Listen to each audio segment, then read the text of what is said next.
Hola, it's Beto here, your daily divinity coach, here for episode number 34 of my weekly series, Sunday Weekly Revival. I'm going to go ahead and tag some folks so we can get an audience going. If you're watching the recorded video, feel free to go ahead and fast forward a few minutes while I go ahead and tag some friends and we get an audience going for today's episode, episode number 34, which I'm really, really excited about. I think it's going to be a wonderful episode, a very engaging episode, and I think you're going to enjoy it immensely. So again, just going ahead and tagging some friends to let them know that we're live so we can get an audience going. So seeing who's live, tagging some friends. Again, very, very excited about this episode. I think you're going to enjoy it immensely. I know I enjoyed preparing for it. So just again, tagging a few friends here, seeing if we can get a live audience going for today's episode. So just going through, seeing who's on Facebook right now, and we can get to join us live here. So just gonna go ahead and tag a few more people, and we can get this episode off the ground. So again, just seeing who's live right now and who might be available to go ahead and join us for this episode. So let's just see. I'm gonna tag just a couple more people, and then we'll get started very soon here. Let's see. Okay, I think that's enough. All right, yes, we already got a few people joining. So awesome. We got Emma Lou joining. Shout out to Emma Lou. That's my tia, my aunt. She says every day before I start these episodes, she calls. She said, make sure you get my shout out. So we got her shout out.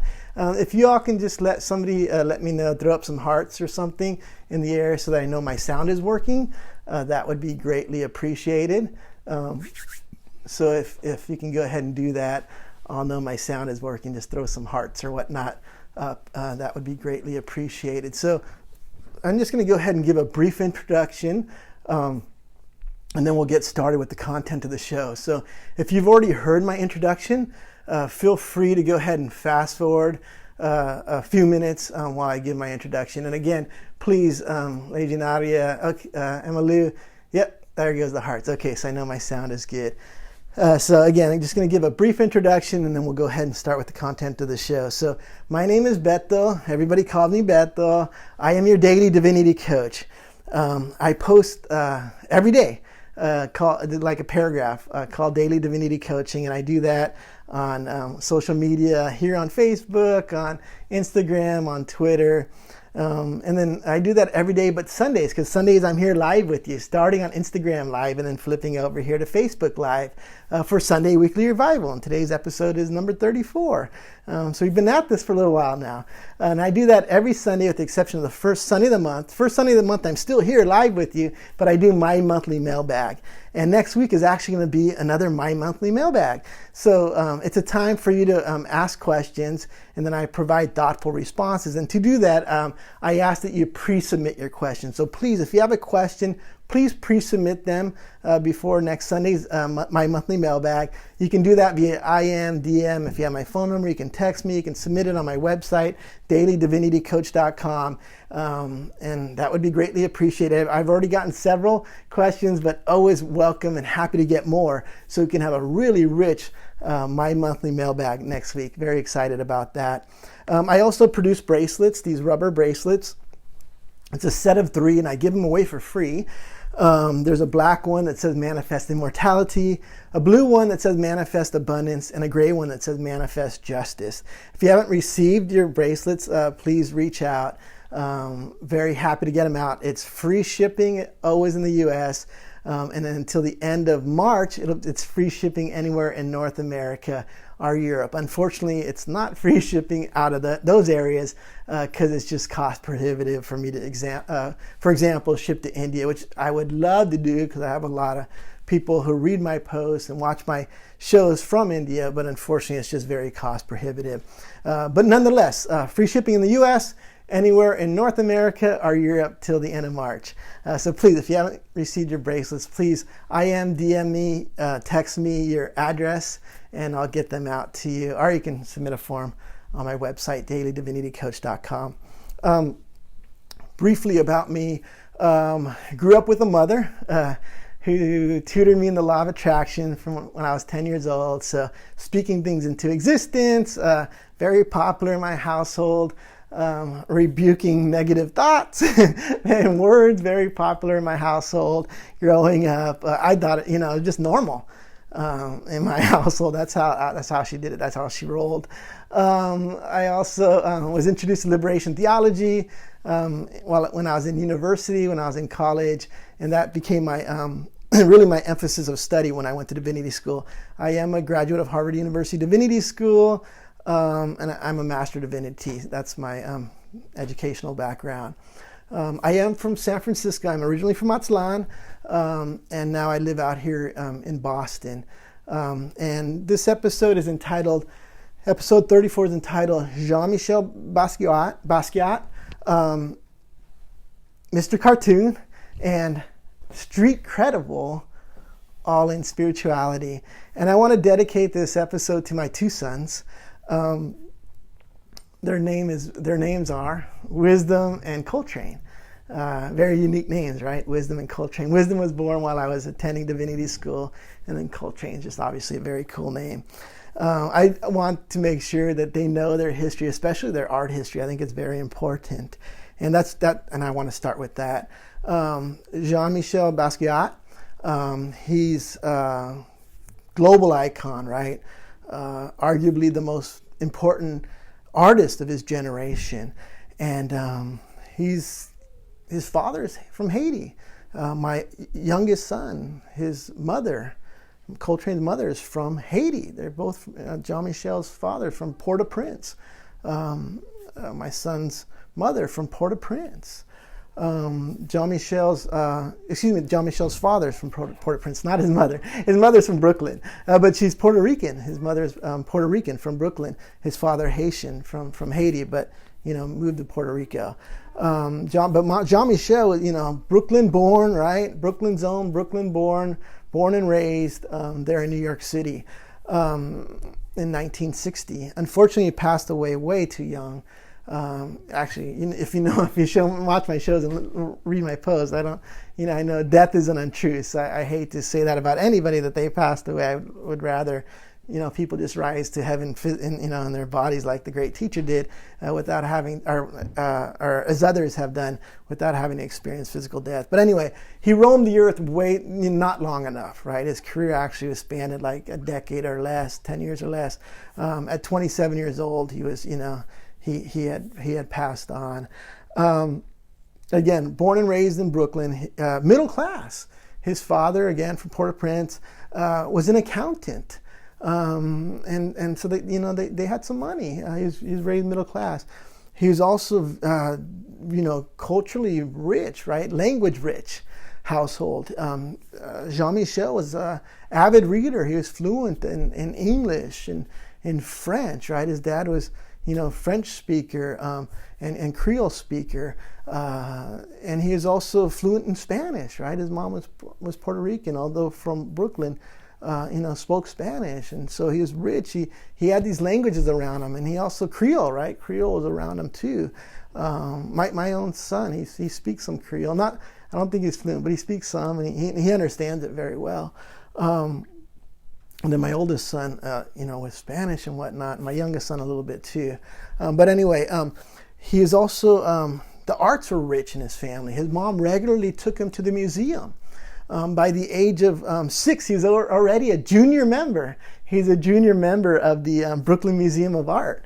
When he was 7, Jean-Michel, all right, the global icon, the famous painter, he was hit by a truck.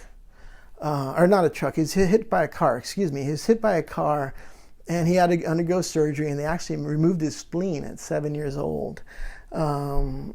Anyhow, fast forward, he's now a teenager, and he attended the City as School there in Manhattan in New York City. But he was expelled. he actually pied, I can't remember if it was in the face or in the head, but he pied a pie to the principal, and it got him expelled from the school. And after that, he decided school wasn't for him. He didn't want to go to school no more. He was dropping out, 17 years old. And his father was upset, right? This proud Haitian father, this accountant, right? Middle class. It said Fab Five Freddy, Jean-Michel's buddy, I think it was Fab Five, it might have been Al Diaz, but anyhow, one of his buddies said that where they lived, they actually owned the building there in Brooklyn. So, they had money and they're building wealth. And so he was upset, right? His father was upset. What are you doing that? You don't drop out of school. So he kicked him out of the house. He was kicked out of the house at 17 years old.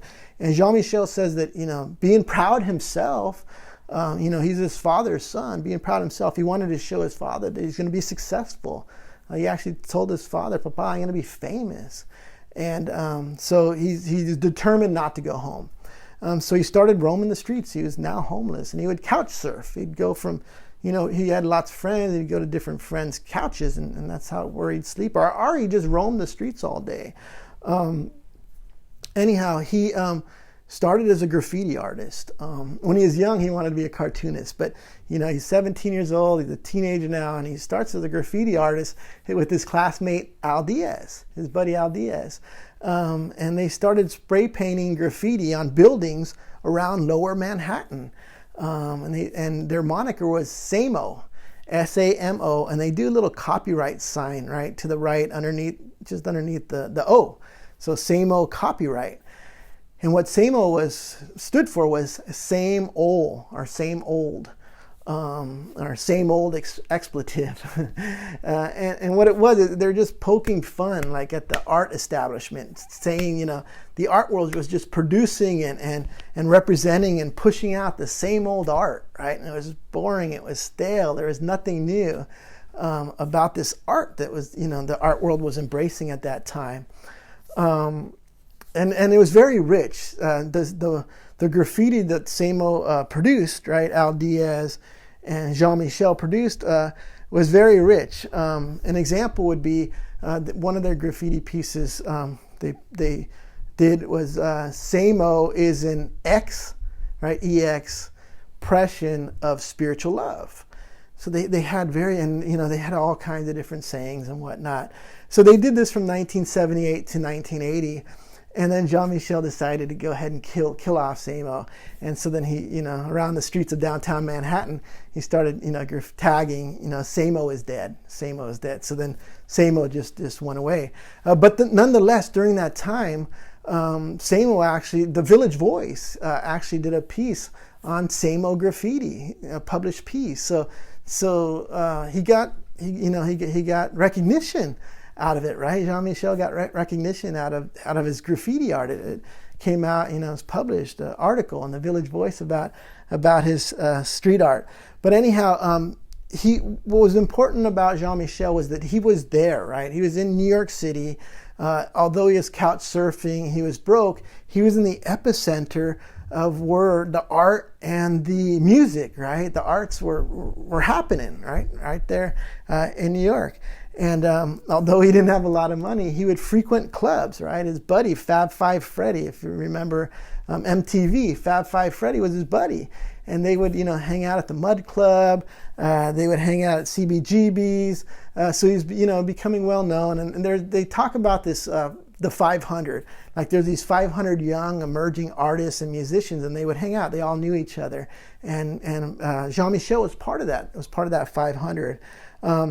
So anyhow, I guess he got tired of trying to find coins around the Mud Club and stuff so he could buy his 15-cent cheese doodles, because he said oftentimes he survived off cheese doodles, off 15-cent cheese doodles. So he decided he was going to try and make some money. So he produced these postcards with his art on it. And one of his customers was actually the global icon Andy Warhol, the pop artist Andy Warhol, bought a couple of them. So that was Jean-Michel's transition from living at home in Brooklyn to now being in downtown Manhattan. So other than the Village Voice, he also got some recognition. Jean-Michel did. Because he came out in TV Party. TV Party was a live access public television show. And he started making appearances on TV Party. This was back in '79, so he's still Samo, still going by Samo. And then he even decided to start a band, and it was actually a noise rock band. He played the clarinet, and he had a noise machine, and he wasn't a musician, so it was just a noise rock band. But nonetheless, he got some notoriety out of that, right? He got some exposure, better stated, he got some exposure out of that. And that band's name was Gray. And the reason he called it Gray was because when he was in the hospital after he got hit by the car, and he got his spleen removed, his mom had given him the book Gray's Anatomy. And so he named the band after that book and called it Gray. Then things started breaking. 1980, things start breaking for Jean-Michel. Still a very young man, right? He's still a very young man. He's like 19 years old at this time, and he ends up starring in an indie film. That group of 500, they end up making an indie film, and he's the star of this indie film called Downtown 81. And he basically stars it himself. He stars it as a struggling artist. What's really critical to know about that film was that because he was broke, he wasn't painting like on canvases, right? Like an official, right, painter would do. He was just painting on things, right? He would find, the glass thrown out, right? Whatnot. He'd paint on it. He'd see a mirror. He'd paint on it. He'd see, refrigerator door. He'd paint on it. A door that was thrown out. He'd paint on it. So during that movie, they decided, as they're making the movie, if you're going to be a struggling artist, you need canvas. So they actually bought him some canvas, and he started painting on canvas at that time. Deb, if you're into music, Deborah Harry or Debbie Harry, she was the lead vocalist of the band Blondie. If you remember Blondie, she was actually his first client. Debbie Harry was the first purchaser of Jean-Michel's art. She paid $200 for a piece of his art. Fast forward to 2017, so we're talking 1980 back then. Fast forward to 2017, and Jean-Michel set the record. One of his paintings sold for $110.5 million. Let me say that again, $110.5 million. He set the record for the highest price ever paid at auction for a work of art by an American artist. He surpassed, Andy Warhol, surpassed, all the others. He was now, in 2017, broke that record. So $200, right, back in 1980, $110.5 million in 2017. Tells you a lot about how people see his art now, right? He is a global icon and arguably the most important artist of his generation, if not the most important American artist, arguably of many generations, right? So his first show, Jean-Michel's first show, was at Anina Nozet's gallery in Soho. His first official show, his real show, a real artist, right? And what happened was Anina Nozet decided, he needed a working space, right? If I'm gonna, be your art dealer, you're gonna, exhibit, and we're gonna sell your stuff here in my gallery. You need a real working space. So she let Jean-Michel work out of her basement, and which is actually really nice. Like I've seen pictures, it looks more like a loft than a basement, but a really nice space. And so he'd go down there, and and she fronted him some canvases, and he would do his work there. And it's said about Jean-Michel that he would, when he would paint, he would have music going on. Like he liked music going on. His favorite music was bebop, right? Bebop jazz music. But he listened to opera, listened to all kinds of music. And he'd also have books and magazines. And he'd read and he'd get inspired by these books and magazines while he's painting, he's listening to music. And oftentimes there's also a TV playing. So he had all these things, going on, to draw inspiration from while he painted, and to, keep him going and whatnot, keep him motivated, keep his brain going, keep it, his spirit going, and that's they say that's how he worked. It wasn't uncommon also for there to be parties. Like he'd throw these extravagant parties as he started getting money, and sometimes he'd be inspired by conversations and whatnot, and things going on in the party, and he'd start working and start painting while right there during the party. When he first got kicked out of his house, he wore a mohawk. He wore a mohawk. He said, because if the authorities come looking for me, I'll be less recognizable. But then later in his late teens, he started wearing dreadlocks, and he had his own unique style of dreadlocks. But he started wearing dreadlocks, and as he made more money, he actually started wearing designer suits, Armani suits, expensive designer suits. And it's said that often there were times when he would paint, he'd get inspired and start painting in his Armani suit, and all of a sudden he'd have paint splatters, right? The splatterings of paint on his expensive designer suits. So going back to the show at Anina and Jose's Gallery in Soho there in Manhattan, everything sold out. His first show there at her gallery, everything sold out in the first night. He made $200,000. That was those were 1981 dollars, so it'd be a whole lot more now. But $200,000, 1981. He's 20 years old now. He's got money. He's a rising star, right? The emerging artist on the New York art scene. Interestingly enough, not all the actually many of the art critics had negative things to say about Jean-Michel. And they weren't nice. Some of them were just downright nasty, racist, really. But there's one art historian, Dr. Ferris Thompson, who became Jean-Michel's friend. Jean-Michel actually seeked him out, and they became friends. And he had, he understood Jean-Michel's work. And this is what he said about Jean-Michel. He said Jean-Michel had a special talent to take all the street energies and translate them into higher art, right? Into high art. He had this unique talent to do that.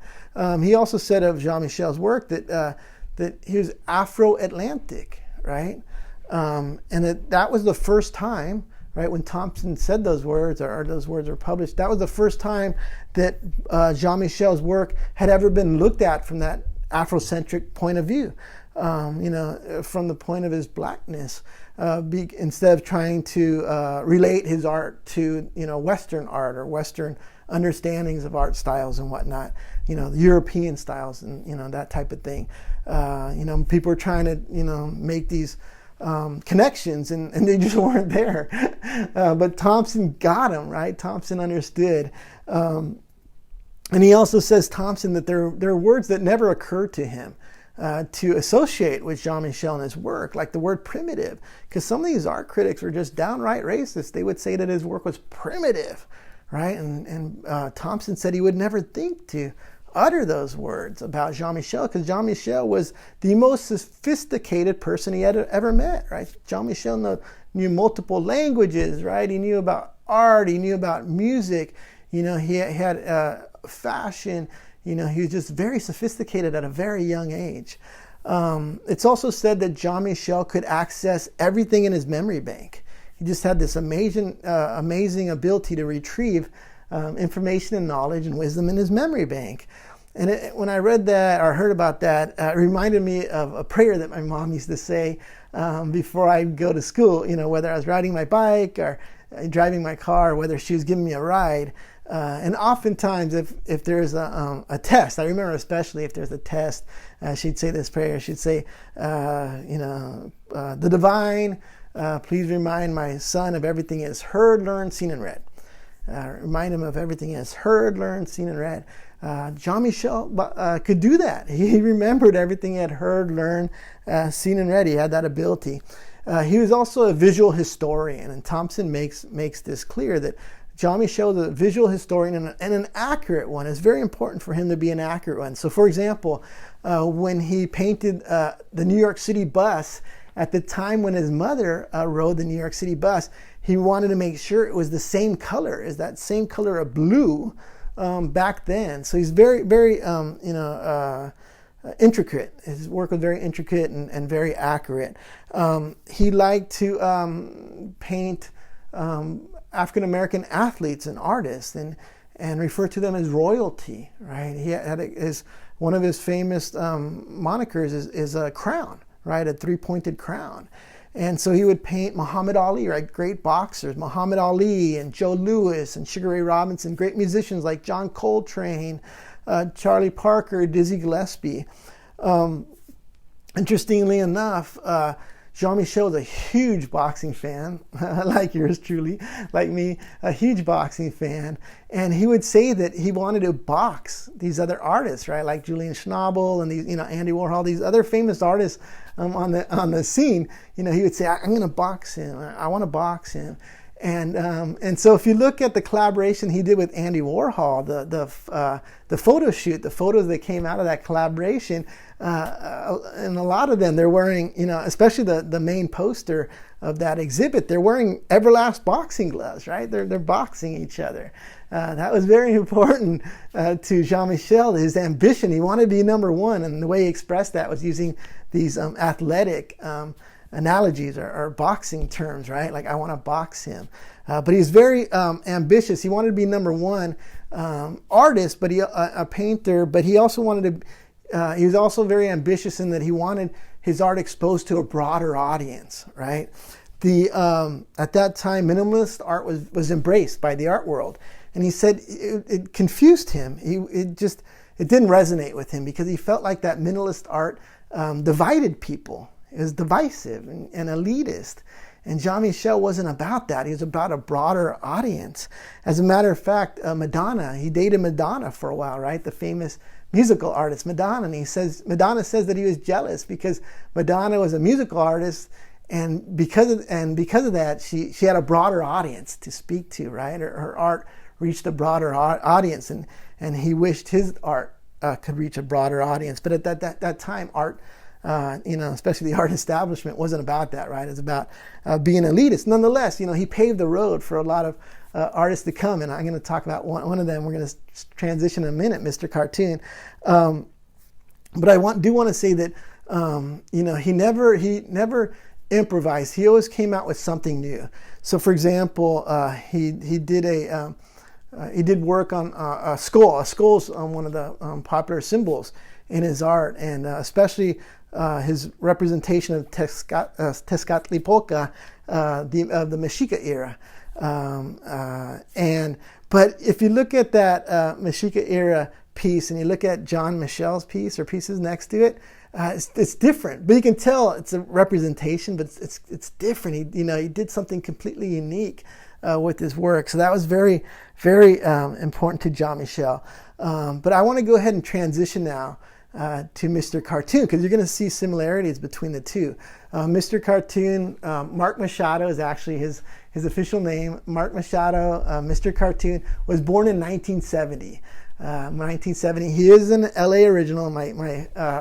My firstborn son, Wisdom, went to high school in LA, and he got a kick out of it because for the announcement video for this episode, I did the LA fingers or LA hands, and he got a kick out of that. But anyway, Mark Machado, Mr. Cartoon, an LA original, born 1970 there in LA to a Chicano family, and his mother told him at a young age. She would tell him, Mark, you're special. You're gifted from God. Because he was a great drawer, right? He would draw. He'd talk about being a cartoon artist when he grew up. And she'd tell him over and over again, you got this gift, you're blessed by God. And he said that, you tell a young kid that, he starts believing it. And he did. He started to believe it. So his mom literally spoke this into existence, right? That he's going to be famous. Because he is, right? He's now a global icon. His father actually signed him up for karate school. And Mr. Cartoon, he wasn't into it, right? He didn't want to go to karate school. But he said he's happy he did because the grandmaster of the school is also a custom car painter. And so it was there at the karate school that Mr. Cartoon was introduced to candy paint and murals. And he said at that time he was into hip hop, right? He was hip hop, he was a b-boy, he had a b-boy side to him. And so he started getting into graffiti art, like Jean-Michel, right? And at that time he went by the moniker Flame. So it was before he became Cartoon, he was Flame. And he actually ended up getting busted because, you're not, it's can be an illegal activity depending on whether how you're doing it. And so anyway, he ended up getting busted from being a graffiti artist. But nonetheless, he also ended up, they did a piece in a local newspaper called the News Pilot.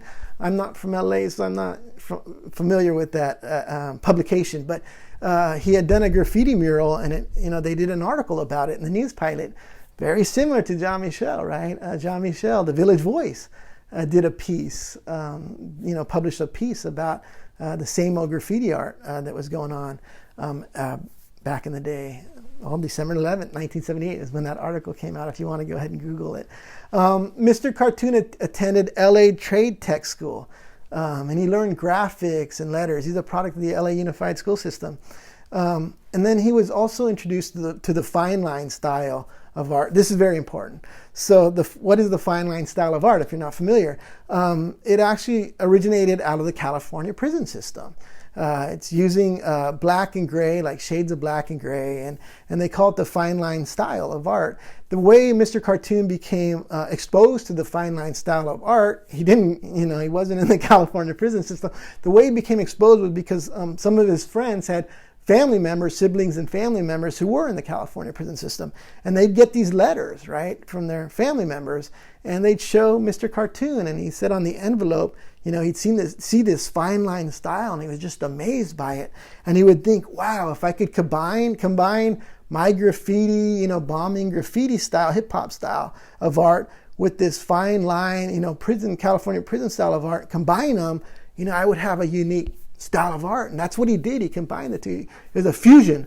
Of those two, and it became a unique style of art for Mr. Cartoon, right? What is now recognized around the world, as an aesthetic, a Chicano aesthetic, or style of art. So anyway, at 17 years old, Mr. Cartoon starts making money, and what does he do? He starts airbrushing cars. People would come to him with portraits of their cars, their lowriders, right? And he would airbrush them onto T-shirts and put their name on top, and so that's how he started making money. And then all of a sudden he got a break. He actually,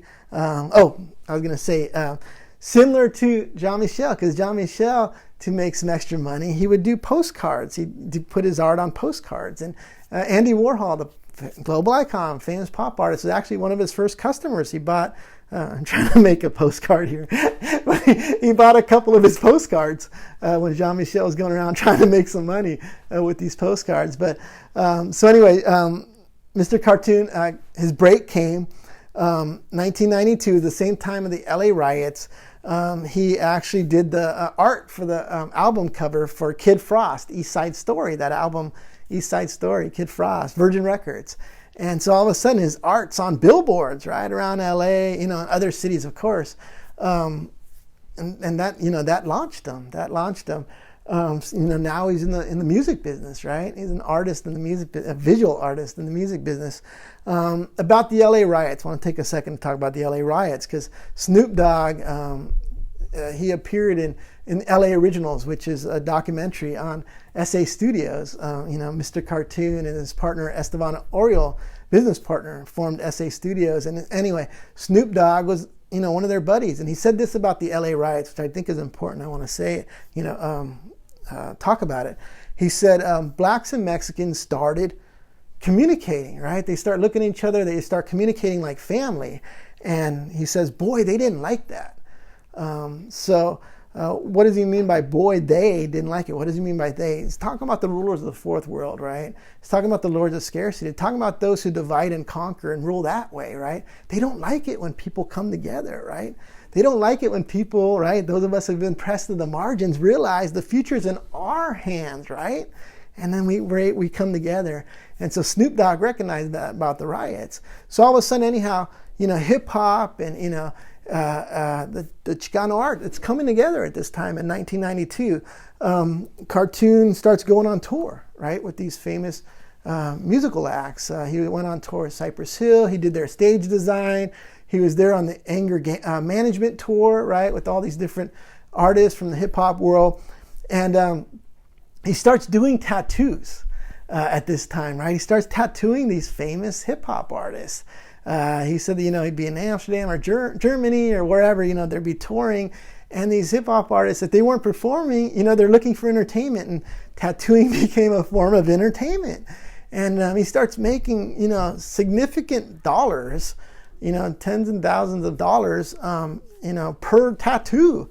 And he did 50 Cent, right? The big 50 Cent tattoo is back. He did Eminem, the famous tattoo of Eminem's daughter, right? Haley did that tattoo. Exhibit, of course, Cypress Hill. And then all of a sudden people, start recognizing his tattoo art. And so he starts getting flown. He's, getting flown out to New York and other places to do people's tattoos. Gang Starr, right? Fat Joe, these famous hip hop artists. So, he's making money. Things are happening. So he decides to form SA Studios with his business partner, Esteban Oriol. And they get a space down there in downtown LA, right? Jean-Michel's in downtown Manhattan in New York City. Mr. Cartoon, downtown LA, near Skid Row, or right there, an extension of Skid Row, where the homeless are. And he opens up this beautiful studio. If you've seen the pictures, there's low riders, right? Custom painted low riders, art, the art's exhibited. His partner Esteban Oriol is a photographer, and he's doing photo shoots. Kim Kardashian comes through for a photo shoot. And then he also had his tattoo spot right there, and he'd do appointment only.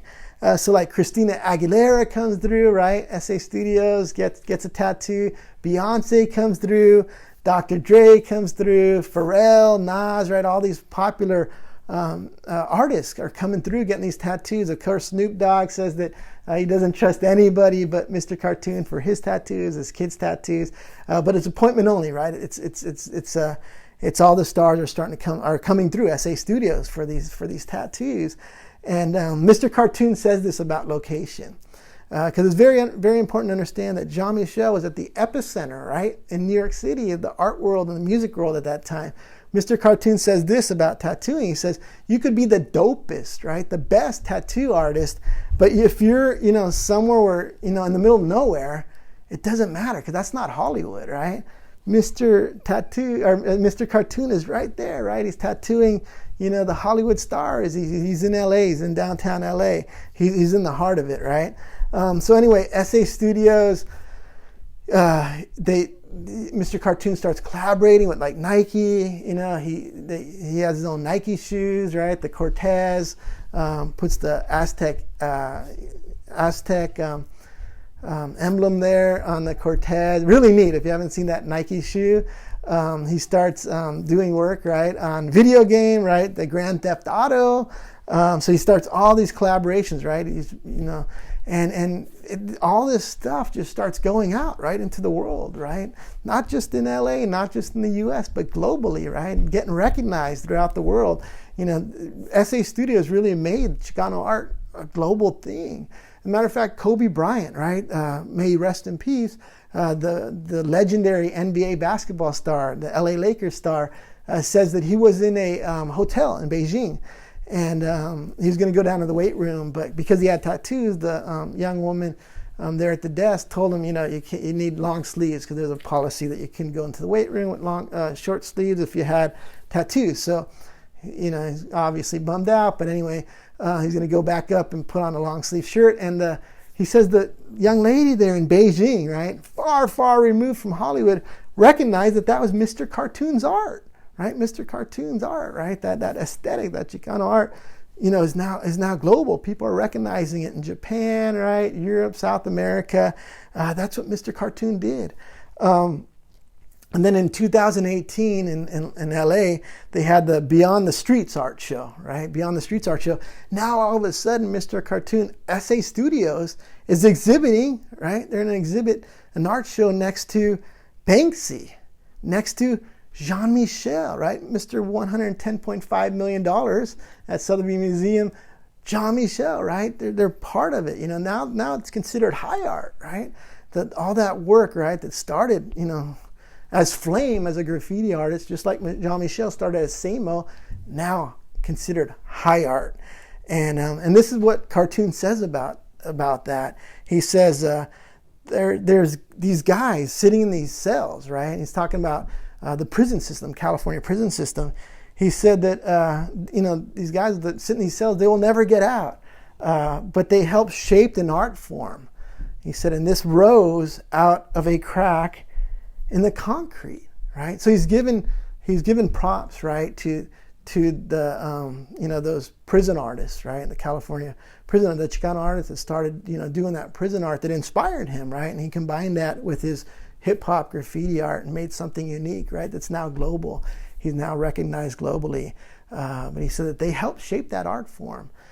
Some of them will never get out of those cells, but. So now talk about all in spirituality. And I know my time's running short, but all in spirituality, street credible all in spirituality. How does all of this relate that I talked about to all in spirituality? Well, it's this. When I was in university and started studying about social justice and liberation theology, my buddy Carlos, I said, if we really believe in this, we should take it to the streets, right? Let's take it to the streets. And we did. We took it to the streets, and we just we literally go to the streets and start talking to, cholos and cholas, gang members, and start, talking about this stuff, right? And it resonated. We got an audience. And, I'll do a whole episode on the roots of all in spirituality, and I'll talk about this in more depth. But, we took it to the streets, and it resonated, and we got an audience, about the liberation theology, the social justice thing.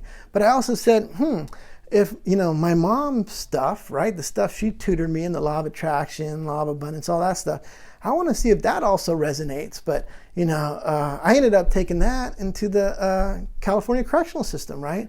Started doing prison ministry. Unfortunately, some of the kids from the streets that I was talking to ended up in the prison. But anyhow, it resonated. There's an audience there for that. So, I was like, wow, this, what I've been, taught, what I've been brought up on, it's got an audience, it's street credible. Right, it's street credible, all in spirituality. But again, I'll do a whole episode, on prison ministry, on that whole concept, that the roots of all in spirituality. But for now, I'm going to go ahead and stop because I know I'm over my time. But I am so grateful. I'm so appreciative of you joining. Those of you joining live, as well as those who will be watching the recorded video. Just very grateful to be able to share this information, this knowledge, this wisdom. It's a blessing for me. And I hope that you're able to join live, come back live next week. Those of you who are here live, those watching the recorded video. If you missed any part of this video, I will be posting it on Facebook Live, as well as YouTube, which can be accessed via my website, dailydivinitycoach.com. But may you have a blessed rest of the day or night, wherever you may be. And yes, blessings, and hope to see you next week. Thank you so much. Be well. I'm going to go ahead and turn this off.